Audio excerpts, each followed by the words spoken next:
ಕರ್ನಾಟಕದ ಎಲ್ಲ ಭಾವಿ ಶಿಕ್ಷಕರಿಗೆ ನಮಸ್ಕಾರ. ಸ್ಪರ್ಧಾಕಾಸಿ ಅಕಾಡೆಮಿಗೆ ತಮ್ಮೆಲ್ಲರಿಗೂ ಸ್ವಾಗತ. ಇನ್ನು ಚಾನಲ್ ಯಾರು ಸಬ್ಸ್ಕ್ರೈಬ್ ಮಾಡ್ಕೊಂಡಿಲ್ಲ, ದಯವಿಟ್ಟು ಚಾನಲ್ ಸಬ್ಸ್ಕ್ರೈಬ್ ಮಾಡ್ಕೊಂಡು ವಾಚ್ ಮಾಡ್ರಿ. ಹಾಗೆ ನೇಮಕಾತಿ ವಿಚಾರವಾಗಿ ಒಂದಿಷ್ಟು ಮಾಹಿತಿಯನ್ನ ತಮ್ಮ ಮುಂದೆ ಇವತ್ತು ಶೇರ್ ಮಾಡಬೇಕಾಗಿದೆ. ಒಂದು ಸರ್, ಜೂನ್ ಅಲ್ಲಿ ನೇಮಕಾತಿ ಆಗತ್ತಾ ಅಂತ ಹೇಳಿ ಕೇಳ್ತಾ ಇದ್ರಿ. ಇದಕ್ಕೆ ಸಂಬಂಧಪಟ್ಟಂತೆ ನಾವು ಸೋಮವಾರ ದಿವಸ ಮತ್ತೆ ಡಿಪಾರ್ಟ್ಮೆಂಟ್ಗೆ ಹೋಗಿ ಜೂನ್ ತಿಂಗಳಲ್ಲಿ ಕಾನ್ಫರ್ಮ್ ಆಗುತ್ತೋ ಇಲ್ಲೋ ಅನ್ನುವಂತ ವಿಚಾರವನ್ನ ನಿಮ್ ಮುಂದೆ ತಿಳಿಸ್ತೀವಿ. ಮತ್ತೆ ಅದೇ ದಿನ PSTR, GPT, HSTR ಎಷ್ಟೆಷ್ಟು ಪೋಸ್ಟ್ಗಳು ಹಂಚಿಕೆ ಆಗಿದಾವ ಅನ್ನುವಂತ ಒಂದು ವಿಚಾರ ನಮ್ಗೆ ಗೊತ್ತಾಗ್ಬೇಕಾಗಿದೆ. ಇದಾದ್ಮೇಲೆ ತುಂಬಾ ಜನ ಸರ್ ಹೋರಾಟ ಮಾಡ್ತಾ ಇದೀರಾ ಅಂತ ಕೇಳ್ತಾ ಇದ್ರಿ. ನಾವ್ ಯಾವ ಹೋರಾಟನೂ ಮಾಡ್ತಾ ಇಲ್ಲ. ಬಿಕಾಸ್ ಏನು ಅಂತಂದ್ರೆ ಸರ್ಕಾರ ಹೋರಾಟಕ್ಕೆಲ್ಲ ತಲೆ ಕೆಡಿಸ್ಕೊತಾ ಇಲ್ಲ ಇತ್ತೀಚಿನ ದಿನಗಳಲ್ಲಿ. ಅದಕ್ಕೆ ಬೆಂಗಳೂರಲ್ಲಿ ಒಂದು ಸೀಮಿತ ಅವಧಿ ಒಂದು ಪ್ರದೇಶದಲ್ಲಿ ಹೋರಾಟ ಮಾಡಿದ್ರೆ ಯಾವುದೇ ಕಾರಣಕ್ಕೂ ಅದು ಸಕ್ಸಸ್ಫುಲ್ ಆಗೋದಿಲ್ಲ. ಅದರ ಬದಲಿಗೆ ನಾವು ಕೋರ್ಟ್ಗೆ ಒಂದು PIL ಹಾಕಿದ್ರೆ ಹೇಗಿರುತ್ತೆ ಅನ್ನುವಂತ ಒಂದು ವಿಚಾರ. ಒಂದು ಏನು 40,000 ವೇಕೆನ್ಸಿಗಳಿದಾವೆ. ನಮ್ಗೆ ಸರ್ಕಾರ ಹೇಳುವಂತದ್ದು ಏನು ಅಂತಂದ್ರೆ ಮಕ್ಕಳ ಸಂಖ್ಯೆ ಕಡಿಮೆ ಇದೆ, ಹಾಗಾಗಿ ನಾವು ಪಿಲ್ ಮಾಡ್ತಿಲ್ಲ ಅಂತೇಳಿ 1 to 5th ಪಿಲ್ ಮಾಡ್ತಿಲ್ಲ ಅಂತ ಹೇಳ್ತಾ ಇದೆ. ಆದ್ರೆ ಈಗ 40,000 ಅತಿ ಶಿಕ್ಷಕರನ್ನ ಇವರು ತೆಗೆದುಕೊಳ್ತಾ ಇದ್ದಾರೆ. ಇದನ್ನ ನಾವು ಪ್ರಶ್ನೆ ಮಾಡಿ ಮತ್ತೆ ಏನು ಅತಿ ಶಿಕ್ಷಕರಿದಾರಲ್ಲ ಅವ್ರಿಗೆ ಒಂದು ಕ್ವಾಲಿಫೈಡ್ ಅಂದ್ರೆ ಒಂದು ಅರ್ಹತಾ ಮಾನದಂಡವಾಗಿ, ಯಾಕಂದ್ರೆ ಒಬ್ಬ ಶಿಕ್ಷಕ ಅನ್ನುವಂಥವನಿಗೆ ಒಂದಿಷ್ಟು ಅರ್ಹತಾ ಮಾನದಂಡಗಳಿದಾವೆ. ಹೌದಾ? TET ಅನ್ನ ಕಂಪಲ್ಸರಿ ಪಾಸ್ ಮಾಡಿರ್ಬೇಕು ಅನ್ನುವಂತ ಒಂದು ಅರ್ಹತಾ ಮಾನ ಇದೆ. ಬಟ್ ಇದನ್ನ ಯಾವುದು ಸರ್ಕಾರ ಫಾಲೋ ಅಪ್ ಮಾಡ್ತಾ ಇಲ್ಲ. ಮತ್ತು ಬೇಕಾಬಿಟ್ಟಿಯಾಗಿ ಇನ್ಫ್ಲೂಯೆನ್ಸ್ ಮೂಲಕನೋ ಏನೇನೋ ಯಾವುದೋ ಒಂದು ಆಧಾರದ ಮೇಲೆ ಅತಿ ಶಿಕ್ಷಕರನ್ನ ತೆಗೆದುಕೊಳ್ತಾ ಇದೆ. ಹಂತ ಹಂತವಾಗಿ ಸರ್ಕಾರಿ ಶಾಲೆಗಳನ್ನ ಕ್ಲೋಸ್ ಮಾಡಬೇಕು ಅನ್ನುವಂತ ಒಂದು ಇಂಟೆನ್ಷನ್ ಇದೆ. ನೀವು ಎಲ್ಲ ಏನ್ ಪಾತ್ರ ಎಚ್ಚೆತ್ತುಕೊಳ್ಳುವಂತ ಒಂದು ಕಾಲ ಇದು. ಇಲ್ಲ ಸುಮ್ನೆ ಬಿಟ್ಟು ಅಂತಂದ್ರೆ ಮುಂದೆ ಸರ್ಕಾರಿ ಶಾಲೆಗಳು ನಾವು ಹಗಲಿನ ಟಾರ್ಚ್ ಹಚ್ಚಿ ಹುಡುಕಾಡ್ಬೇಕಾಗತ್ತೆ. ಆ ಪರಿಸ್ಥಿತಿ ಬರಬಾರ್ದು. ಎಲ್ರು ಏನ್ ಪಾತ್ರ ಉಳ್ಳಂತವರಲ್ಲ ಇಲ್ಲಿ. ಈ ಸಮಾಜದಲ್ಲಿ ಇನ್ನು ಸಾಕಷ್ಟು ಬಡತನದ ಬೇಗೆಯಲ್ಲಿ ಇರ್ತಕ್ಕಂಥ ಸಾಕಷ್ಟು ಕುಟುಂಬಗಳಿದಾವೆ. ಹಾಗಾಗಿ ಅವ್ರಿಗೆ ಶಿಕ್ಷಣ ಸಿಗಬೇಕು, ಅಂತ ಮಕ್ಕಳಿಗೆ ಶಿಕ್ಷಣ ಸಿಗಬೇಕು ಅಂತಂದ್ರೆ ಈ ದರಿದ್ರ ಸರ್ಕಾರದ ವಿರುದ್ಧ ನಾವೆಲ್ಲರೂ ಏನ್ ಪಾತ್ರ ಪ್ರತಿಭಟನೆ ಮಾಡ್ಲೇಬೇಕಾಗತ್ತೆ. ಕೋರ್ಟ್ಗೆ ಹೋಗೋದು ಅನಿವಾರ್ಯ ಇದೆ. ಯಾಕಂತಂದ್ರೆ ಈಗ ಆಲ್ರೆಡಿ ಸಚಿವರಿಗೆ, ಶಾಸಕರಿಗೆ, ವಿಧಾನ ಪರಿಷತ್ ಸದಸ್ಯರಿಂದ ಆಮೇಲೆ ಅಧಿಕಾರಿಗಳಿಗೆ ರಿಕ್ವೆಸ್ಟ್ ಮಾಡಿದ್ದು ಆಯ್ತು. ಹೌದಾ? ಫಿಲ್ ಮಾಡ್ರಿ ಅಂತೇಳಿ 85 ಸಾವಿರ ಖಾಲಿ ಇದ್ರು ಸಹಿತ 3 ವರ್ಷಗಳಿಂದ ಹಾಗೆ ಏನ್ ಪಾತ್ರ ತಳ್ಕೊಂಡು ಬರ್ತಾ ಇದ್ದಾರೆ. ಹಾಗೆ ಈಗ ಏನ್ ಪಾತ್ರ ಅವರು ಇಲ್ಲಿವರೆಗೆ ಅಂದ್ರೆ ಏನು 2 ವರ್ಷ ಏನ್ ಹೇಳ್ತಾ ಇದ್ರಲ್ಲ PSTR ಇದಾವ ಅಂತೇಳಿ ಏಕಾಏಕಿ PSTR ಹುದ್ದೆಗಳನ್ನ ನಾವು ಕ್ಯಾನ್ಸಲ್ ಮಾಡ್ತೀವಿ ಅಂತಂದ್ರೆ ಸ್ಪರ್ಧಾರ್ಥಿಗಳು ಎಲ್ಲಿ ಹೋಗ್ಬೇಕು? KPS ಸ್ಕೂಲ್ಗಳನ್ನ ಕಾನ್ಸೆಪ್ಟ್ ಅನ್ನ ತೆಗೆದುಕೊಂಡು ಬಂದಿದ್ದಾರೆ. ಅದಕ್ಕೆ ಹೆಚ್ಚಿನ ಆದ್ಯತೆಯನ್ನ ನಾವು ಕೊಡ್ತೀವಿ ಅಂತೇಳಿ ದೊಡ್ಡ ಒಂದು ವಿಚಾರದಲ್ಲಿ ಸರ್ಕಾರ ಇದ್ದಂತೆ ಇದೆ. KPS ಸ್ಕೂಲ್ಗಳು, ಕರ್ನಾಟಕ ಪಬ್ಲಿಕ್ ಸ್ಕೂಲ್ಗಳಿಗೆ ಹೆಚ್ಚಿನ ಆದ್ಯತೆಯನ್ನು ಕೊಡ್ತೀವಿ. ಅಲ್ಲಿ ಕಂಪ್ಯೂಟರ್ ಟೀಚರ್ ತುಂಬ್ತೀವಿ, ಕ್ರಾಫ್ಟ್ ಟೀಚರು, ವಿಷಯ ಶಿಕ್ಷಕರು, ಸಂಗೀತ ಶಿಕ್ಷಕರು, ದೈಹಿಕ ಶಿಕ್ಷಕರು, ಆಮೇಲೆ ಏನೇನೋ ಸೌಲಭ್ಯಗಳನ್ನ ಕೊಡ್ತೀವಿ ಅಂತೇಳಿ ಸರ್ಕಾರ ಹೇಳ್ತಾ ಇದೆ. ಬಟ್ ಇಲ್ಲಿ D.Ed ಅನ್ನ ಮುಗಿಸ್ಕೊಂಡವರಿಗೆ ಅವರ ಗತಿ ಏನು? CPED ಮುಗಿಸ್ಕೊಂಡವರ ಗತಿ ಏನು? ಈಗ ಮತ್ತೊಂದು ದೊಡ್ಡ ಬ್ರೇಕಿಂಗ್ ನ್ಯೂಸ್ ಏನು ಅಂತಂದ್ರೆ ಅದನ್ನ ಕೇಳಿದ್ರೆ ನಗಬೇಕೋ ಏನ್ ಅಳಬೇಕೋ ನನಗೆ ಗೊತ್ತಾಗ್ತಾ ಇಲ್ಲ. 1ರಿಂದ 5ನೇ ತರಗತಿಗೆ ಅಂದ್ರೆ ಬೋಧಿಸ್ತಕ್ಕಂಥ ಶಿಕ್ಷಕರಿಗೆ ಏನಿದೆ ಅಂತಂದ್ರೆ D.Ed PUC ಪ್ಲಸ್ D.Ed ಅಂತಿದೆ. ಪೇಪರ್ 1 ಪಾಸ್ ಆಗಿರ್ಬೇಕು, PUC ಮುಗಿದಿರ್ಬೇಕು, ಅದಾದ್ಮೇಲೆ 2 ವರ್ಷದ ಡಿಪ್ಲೊಮಾ ಕೋರ್ಸ್ ಅನ್ನ ಕಂಪ್ಲೀಟ್ ಮಾಡಿರ್ಬೇಕು ಅಂತೇಳಿ.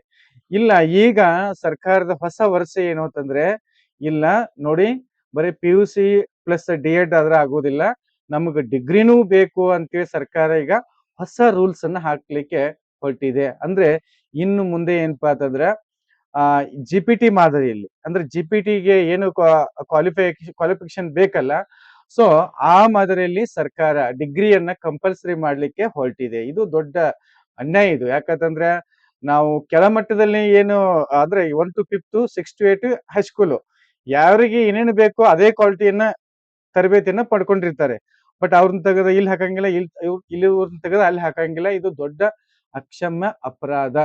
ಸೊ ಯಾಕಂದ್ರೆ ಎಷ್ಟೋ ಹೆಣ್ಮಕ್ಳು ಪಾಪ ಡಿ.ಎಡ್ ಮುಗಿಸ್ಕೊಂಡು ಡಿಗ್ರಿ ಮಾಡಿರಂಗಿಲ್ಲ, ಡಿ.ಎಡ್ ಮುಗಿಸ್ಕೊಂಡು ಅವ್ರು ಏನ್ ಪಾತ್ರ ಸೆಟ್ಲ್ ಆಗಿರ್ತಾರೆ ಅಂತವ್ರಿಗೆ ಬಹಳ ಒಂದು ದೊಡ್ಡ ಹೊಡೆತ ಇದು.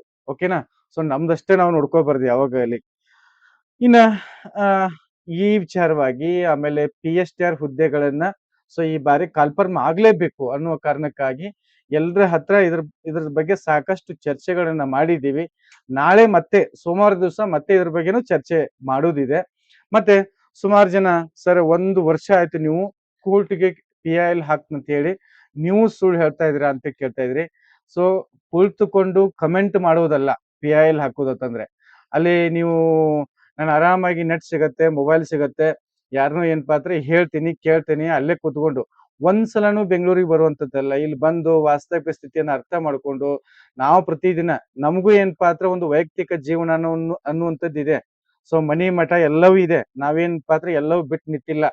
ಸೊ ನಮಗೆ ಸಮಯ ಸಿಕ್ಕಿಲ್ಲ ಒಂದು. ಎರಡನೇದೇನು ಅಂತಂದ್ರೆ ಈ ಡಾಕ್ಯುಮೆಂಟ್‌ಗಳ ಕೊರತೆ ಇದೆ.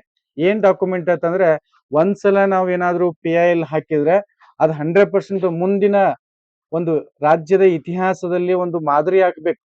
ಸುಮ್ನೆ ನಾನು PIL ಹಾಕ್ತೀನಿ ಅಂತೇಳಿ ಇದಕ್ಕೊಂದು ದೊಡ್ಡ ಕ್ರೆಡಿಟ್ ತಗೋವಂಥದ್ದು ಆಗ್ಬಾರ್ದು. ಯಾಕಂದ್ರೆ ಗೊತ್ತಿದೆ ನಿಮ್ಗೆ ಎಷ್ಟು ಡಂಬಾಚಾರ ಮಾಡ್ತಾವ, ಚೀರಾಡ್ತಾವ, ಕಿರ್ಚಾಡ್ತಾವ, ಏನೂ ಆಗುದಿಲ್ಲ.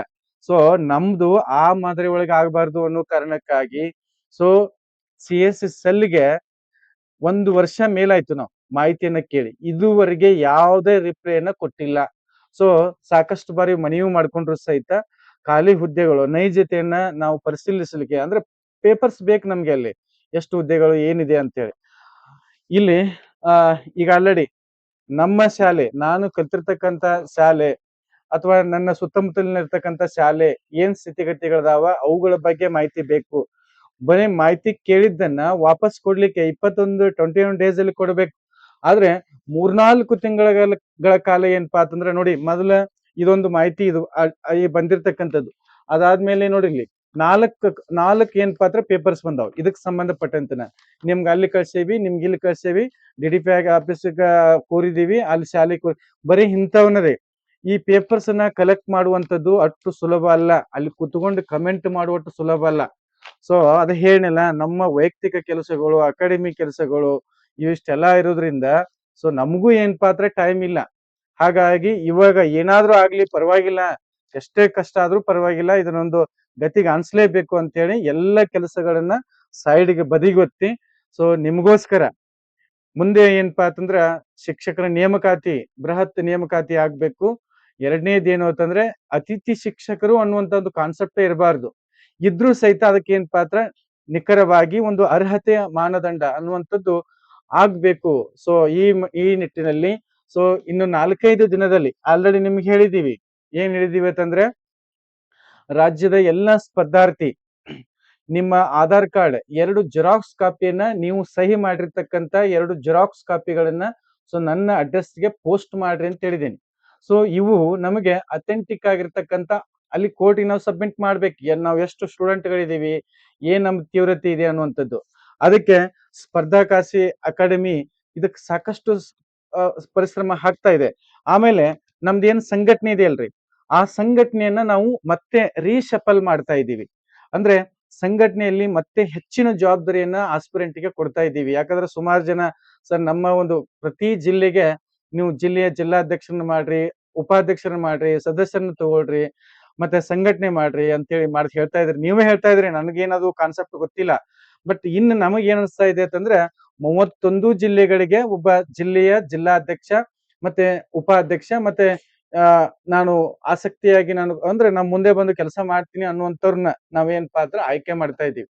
ನಮ್ಮ ಸಂಘಟನೆಯಲ್ಲಿ ನಿಮ್ಮ ಹೆಸರು ಏನಪ್ಪಾ ಅಂದ್ರೆ ನಮ್ಮ ಹೆಡ್ ಲೆಟರ್ದಲ್ಲಿ ಇರತ್ತೆ. ಆ ರೀತಿ ಏನಪ್ಪಾ ಅಂದ್ರೆ ಒಂದು ಪ್ಲಾನ್ ಹಾಕೊಂಡು ಜಿಲ್ಲಾ ವೈಸ್ ನಾವು ಕೇವಲ ಶಿಕ್ಷಕರ ನೇಮಕಾತಿಗೆ ಅಷ್ಟೇ ಅಲ್ಲ, ಸಾಕಷ್ಟು ಸಮಾಜದಲ್ಲಿ ಸಾಕಷ್ಟು ನೊಂದವರ ಬೆಂದವರ ಅವರ ಒಂದು ಬಾಳಿಗೆ ಬೆಳಕಾಗುವಂತ ಒಂದು ಲೀಡರ್ಶಿಪ್ ಬೇಕಾಗಿದೆ ನಮ್ಗೆ. ಪ್ರತಿಯೊಂದು ಜಿಲ್ಲೆಯಲ್ಲಿ ನಾವೊಬ್ಬನೇ ಲೀಡರ್ ಆಗುವಂತದ್ದಲ್ಲ. ಸೊ ಪ್ರತಿಯೊಂದು ಜಿಲ್ಲೆಯಲ್ಲಿ ನೀವೇನ ಜಿಲ್ಲೆಯ ಒಂದು ಜಿಲ್ಲಾಧ್ಯಕ್ಷರಾಗಿರ್ತೀರಿ, ನಮ್ಮ ಸಮನ್ವಯ ಶಿಕ್ಷಣ ವೇದಿಕೆ ಐತಲ್ಲ, ಸೊ ನಿಮ್ಮ ಜಿಲ್ಲೆಗೆ ನೀವೇ ಏನ್ ಪಾತ್ರ ಬಾಸ್, ಅಧ್ಯಕ್ಷ, ಉಪಾಧ್ಯಕ್ಷ ಮತ್ತೆ ಕಾರ್ಯದರ್ಶಿ ಅಂತ ಹೇಳಿ ಎಲ್ಲ ಮಾಡ್ತೀವಿ. ಈಗ ನೀವು ಆಸಕ್ತರು, ನಾನು ಸರ್ ಮುಂದೆ ನಾನು ಮಾಡ್ತೀನಿ, ಒಂದು ಸ್ವಲ್ಪ ಆಕ್ಟಿವಿಟಿ ಆಗಿ ಇದ್ಕೊಂಡು ಸೊ ಮಾತನಾಡುವಂತ ಶೈಲಿ ಒಂದು ಸ್ವಲ್ಪ ಇದ್ರ ಬಗ್ಗೆ ಸಮಾಜದ ಬಗ್ಗೆ ಕಾಳಜಿ ಇರ್ತಕ್ಕಂಥವ್ರು ನಿಮ್ಮ ಒಂದು ನಾನು ನಂಬರ್ ಕೊಡ್ತೀನಿ ಕೆಳಗಡೆ, ಆ ನಂಬರ್ಗಳಿಗೆ ಸಂಪರ್ಕ ಮಾಡಿ. ಸೊ ನಿಮ್ಮ ಆಧಾರ್ ಕಾರ್ಡು ಮತ್ತೆ ನೀವೇನು ಡಿ.ಎಡ್ ಆರ್ ಬಿ.ಎಡ್ ಮಾಡ್ಕೊಂಡಿರ್ತಿರಲ್ಲ ಅದನ್ನೊಂದು ಏನಪ್ಪಾ ಅಂದ್ರೆ ನಮಗೆ ಪ್ರೂಫ್ ಆಗಿ ತಗೋತೀವಿ. ಸೊ ನಿಮ್ಮ ಜಿಲ್ಲೆಯಲ್ಲಿ ನಾವೇನಪ್ಪಾ ಅಂದ್ರೆ ಜಿಲ್ಲೆಯ ಜಿಲ್ಲಾಧ್ಯಕ್ಷ ಮತ್ತು ಉಪಾಧ್ಯಕ್ಷ ಮತ್ತು ಕಾರ್ಯದರ್ಶಿಯನ್ನಾಗಿ ಸೆಲೆಕ್ಟ್ ಮಾಡ್ತೀವಿ. ಆ ನಂಬರಿಗೆ ಕರೆ ಮಾಡಿ ಅವ್ರೇನಪ್ಪಾ ಅಂದ್ರೆ ನಿಮ್ಗೆ ರೆಸ್ಪಾನ್ಸ್ ಮಾಡ್ತಾರ. ಮುಖ್ಯವಾಗಿ ಕೋರ್ಟ್ಗೆ ನಾವು PIL ಹಾಕುವುದಿದೆ. ಕೋರ್ಟ್ಗೆ ನಾವು PIL ಹಾಕ್ತಾ ಇದೀವಿ.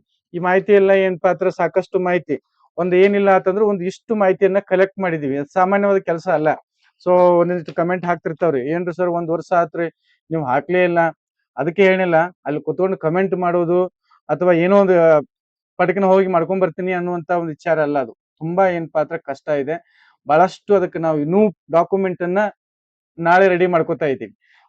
ಒಟ್ಟಿನಲ್ಲಿ ಈ ವಾರದಲ್ಲಿ ಏನಪ್ಪಾ ಅಂದ್ರೆ ನಮ್ಗೆ ಶಿಕ್ಷಕರ ನೇಮಕಾತಿ ಆಗ್ಬೇಕು ಅನ್ನುವಂತ ವಿಚಾರ ಇಟ್ಕೊಂಡು ಸೊ ಕೋರ್ಟ್ಗೆ PIL ಹಾಕೋದಿದೆ. ಇನ್ನ ಅದೇ ಹೇಳಿಲ್ಲ, ಕ್ಷಣ ಕ್ಷಣಕ್ಕೂ ಶಿಕ್ಷಣ ಇಲಾಖೆಯಲ್ಲಿ ಸಾಕಷ್ಟು ಬದಲಾವಣೆಗಳಾಗತ್ತೆ. ಸೊ ಒಟ್ಟಿನಲ್ಲಿ ನಮ್ಗೆ PSTR GPT ಎಲ್ಲ ಒಂದು HSTR ಸಂಬಂಧಪಟ್ಟಂತೆ ಎಲ್ಲವೂ ಕನ್ಫರ್ಮ್ ಆಗ್ಬೇಕು. ಅಟ್ಲೀಸ್ಟ್ ಈ ಬಾರಿ ಆದ್ರೂ ಅಂದ್ರೆ ಏನೇನೋ ಮಾನದಂಡಗಳನ್ನ ಶಿಕ್ಷಣ ಇಲಾಖೆ ತರ್ತಾ ಇದೆ, ಇವುಗಳನ್ನ ನಾವು ಪ್ರಶ್ನೆ ಮಾಡಬೇಕು. ಸೊ ಸೋಮವಾರ ದಿವಸ ನೀವೆಲ್ಲ ಬರ್ಬೇಕಾಗತ್ತೆ. ಸೋಮವಾರ ದಿವಸ ಪ್ರತಿಯೊಂದು ವಿಚಾರವನ್ನ ನಾವು ಅಲ್ಲಿ ಇಲಾಖೆ ಮುಂದ ಸೊ ಪ್ರಸ್ತಾಪ ಮಾಡೋದಿದೆ. ಯಾಕಂತಂದ್ರೆ C&R ಬಂದಿಲ್ಲ, ನೇಮಕಾತಿ ವಿಚಾರ ನಿಮ್ಗೆಲ್ಲ ಒಂದು ಯಕ್ಷ ಪ್ರಶ್ನೆ ಏನಿದೆ ಅಂತಂದ್ರೆ, ಸರ್ ಈಗ ನಮ್ದೇನಾಯ್ತು ಗೆಸ್ಟ್ ಟೀಚರ್ ಈಗ ಸ್ಟಾರ್ಟ್ ಆಗಿ ಕನ್ಫರ್ಮ್ ಮಾಡಿದೆ ಸರ್ಕಾರ. ಸೊ ಇನ್ನು ನಾವು ಗೆಸ್ಟ್ ಟೀಚರ್ ಆಗಿ ಹೋಗ್ಬೇಕಾ, ಏನ್ ನೇಮಕಾತಿಗಳು ಆಗ್ತಾವ ಇಲ್ಲ ಅನ್ನುವಂಥದ್ದನ್ನ ಕನ್ಫರ್ಮ್ ಮಾಡ್ರಿ ಅಂತ ಕೇಳ್ತಾನೆ ಇದೀರಿ.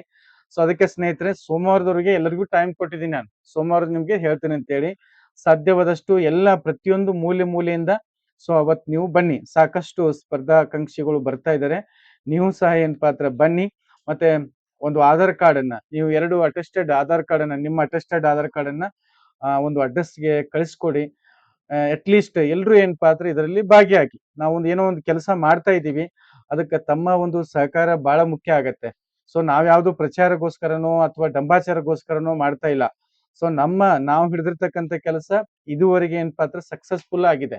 ಆ ಕಾರಣಕ್ಕಾಗಿ ಸರ್ಕಾರಕ್ಕೆ ಒಂದು ಬುದ್ಧಿಯನ್ನು ನಾವು ಕಲಿಸ್ಬೇಕು ಅಂತಂದ್ರೆ ಈ ತಕ್ಷಣ PSTR ಅಭ್ಯರ್ಥಿಗಳು, GPT ಅಭ್ಯರ್ಥಿಗಳು, HSTR ಅಭ್ಯರ್ಥಿಗಳು ದಯಮಾಡಿ ಸೊ ನೀವೆಲ್ಲರೂ ಏನಪ್ಪಾ ಅಂತಂದ್ರೆ ಅದನ್ನ ಕಳಿಸ್ಕೊಡಿ. ಆಮೇಲೆ CPIDಗೆ ಅವ್ರಿಗೂ ಸಹ ಏನಪ್ಪಾ ಅಂದ್ರೆ ಡಿಗ್ರಿಯನ್ನ ಕನ್ಸಿಡರ್ ಮಾಡ್ತಾ ಇದ್ದಾರೆ.